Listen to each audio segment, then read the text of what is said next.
Congregation, tonight we hope to consider and hear the word of the Lord from Matthew 22.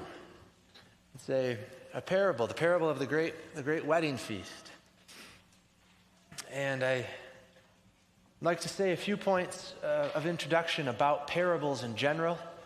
I know we've heard some of these before in different sermons in the past, but it's important whenever we come to a parable that we have some understanding of what a parable is and what the purpose is. And so, I should say at the beginning, my introduction is longer than what it would normally be, but these parables we often run into trouble with when we try to turn them into allegories.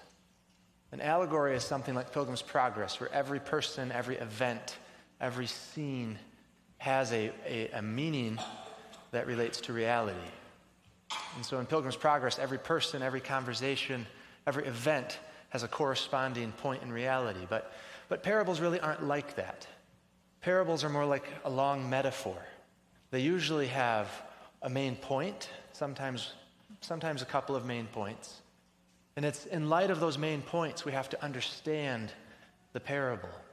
But we can't expect, and we would run into trouble if we tried to take every little word of a parable and find the corresponding point in reality. And so that's the first thing to understand about parables. And second, they're parables of the kingdom. If you remember when we had Reverend Vandenbelt here some months ago, he talked about this, and he made the point well. They're parables about the kingdom of heaven.